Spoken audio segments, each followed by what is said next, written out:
We're going to skip ahead on the program now for a moment, and it's a special honor to recognize two people for their contributions to journalism for their sheer coverage this evening.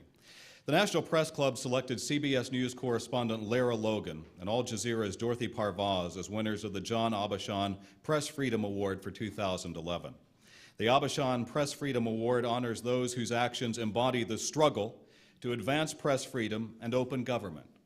Each year, the club selects one domestic and one international winner each of this award. For 2011, the domestic winner is Lara Logan, the CBS News Chief Foreign Affairs Correspondent and the correspondent for 60 Minutes. In Egypt earlier this year to cover the uprising against Hosni Mubarak, she was viciously attacked in Tahrir Square on the night of February 11th. And 2 months later, she displayed her trademark courage once again in speaking about that on 60 Minutes. She said she talked about it publicly in the hope of breaking the code of silence that often surrounds such attacks. It had the desired effect. The Committee to Protect Journalists reported that her interview prompted dozens of other victims to speak out about attacks that occurred in similar mobs or as reprisals for reporting while being held in captivity. Please turn your attentions now to the video screen to see a montage of Lara's work.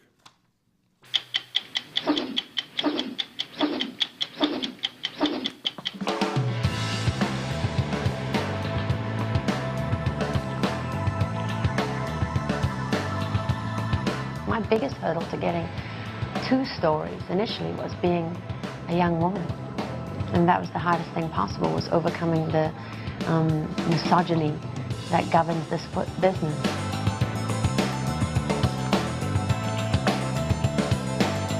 During the invasion, and I had to phone my family and say goodbye, because I knew that there was a good possibility I wasn't going to make it to Baghdad.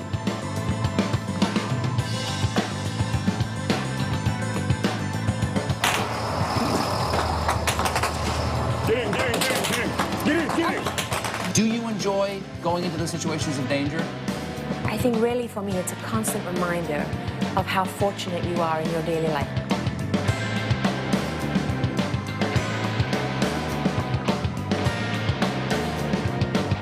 And I believe that this is something that I was meant to do, and I believe in the importance of doing it, and that's why I keep going back. Lara Logan, congratulations.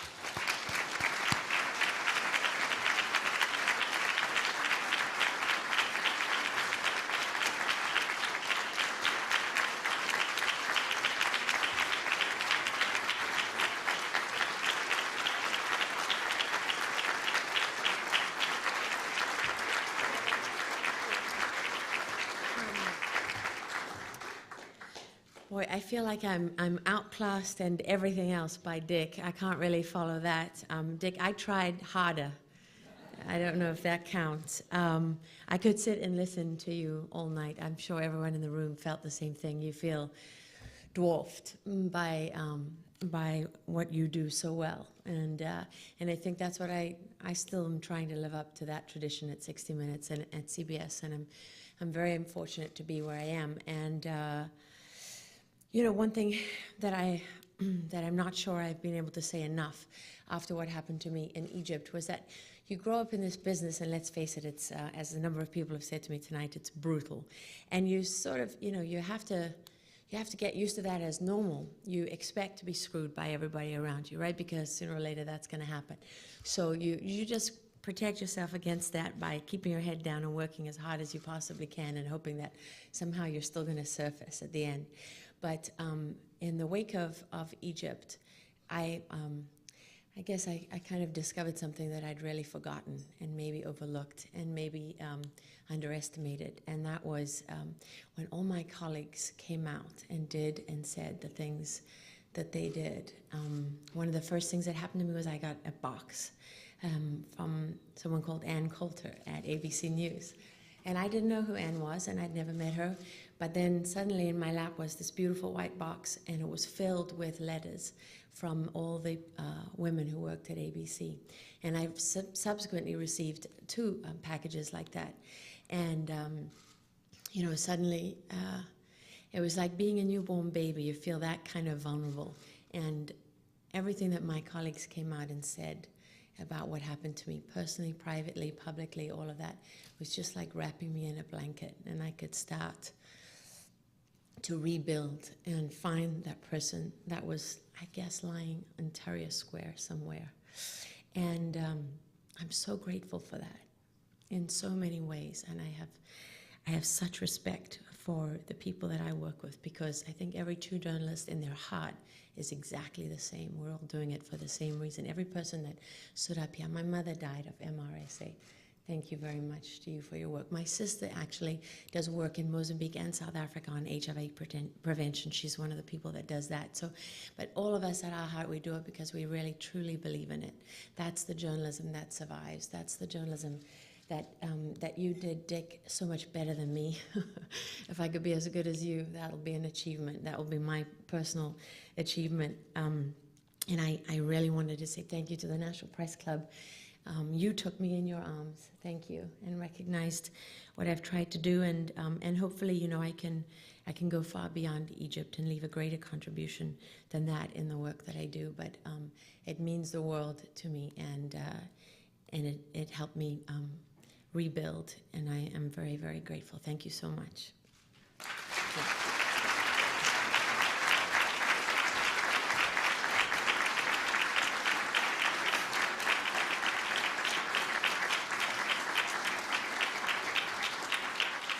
Thank you, Lara. And just a special, you know, it's so special to have this line of continuity from Mr. Hodelet to you and our next winner as well.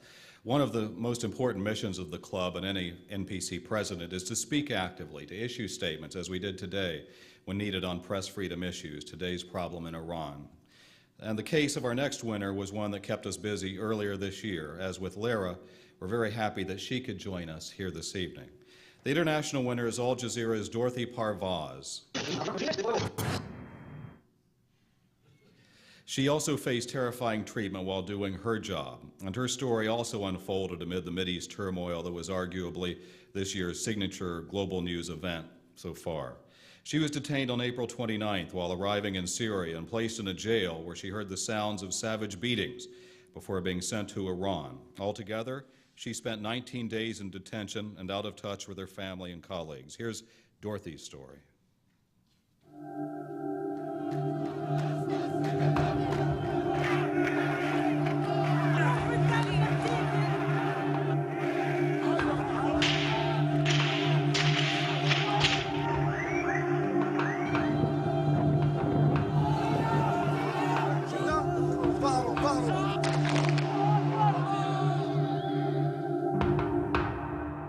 All I hear is men being beaten to within an inch of their lives, crying out, being locked up in cell blocks. I was handcuffed repeatedly, blindfolded, taken to a courtyard, left to hear these men being beaten. They all sounded very young. They sounded to be in their late teens, early 20s. So it was an overall a terrifying experience. They took me to the airport in Damascus, where 3 men forced me onto an airplane bound for Iran, where I was kept for 2 weeks, roughly.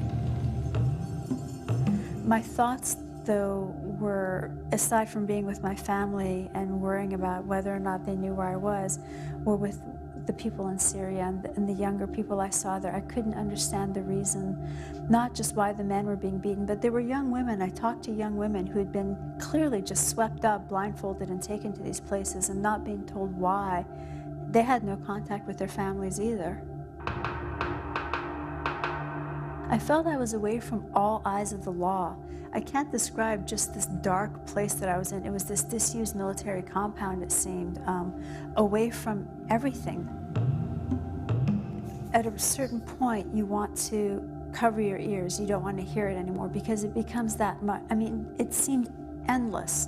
Mid-morning till late into night, at random times, you would hear just beatings and screams and cries, and you want to cover your ears, but someone should hear these people. Someone should understand what they're going through. Dorothy, congratulations.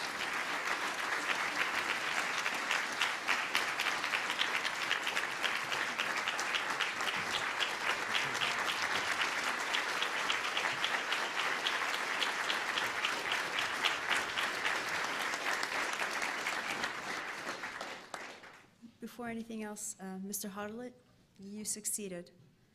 That should be clear. Thank you so much for this honor and this privilege. I accept this not just on my behalf, but on behalf of my colleagues at Al Jazeera. We've had a heck of a time covering this Arab Spring, I can tell you that much. And to the young journalists starting out, if anybody tries to tell you that the press doesn't have any power, there's nothing quite like being interrogated for a few weeks about your work to make you realize that you strike fear into the heart of tyrants, and that that is power.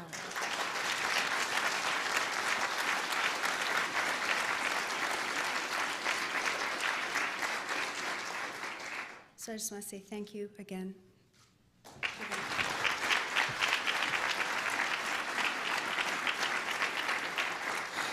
Thank you, Dorothy. Like Richard C. Hodelet, both of these journalists embody a special courage so necessary in telling the difficult and dangerous stories of their time around the world. Congratulations to both of you. And it's also worth remembering that according to Reporters Without Borders, 35 journalists have been killed, nearly 150 journalists imprisoned this year alone in the course of doing their job. And our thoughts and prayers are with them, their families, and their colleagues.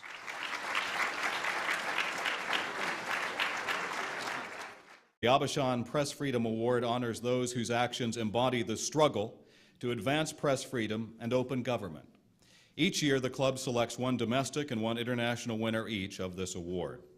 For 2011, the domestic winner is Lara Logan, the CBS News Chief Foreign Affairs Correspondent and the correspondent for 60 Minutes. In Egypt earlier this year to cover the uprising against Hosni Mubarak, she was viciously attacked in Tahrir's activity. Please turn your attentions now to the video screen to see a montage of Lara's work.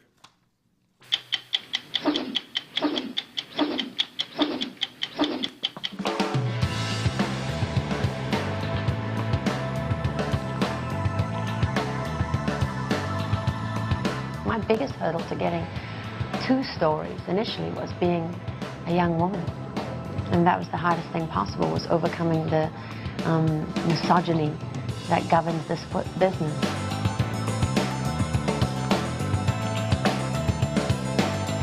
During the invasion, and I had to phone my family and say goodbye, because I knew that there was a good possibility I wasn't going to make it to Baghdad.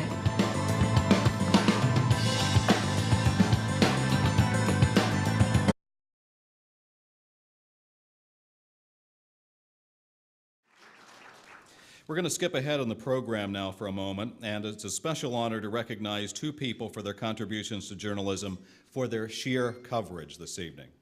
The National Press Club selected CBS News correspondent Lara Logan and Al Jazeera's Dorothy Parvaz as winners of the John Aubuchon Press Freedom Award for 2011.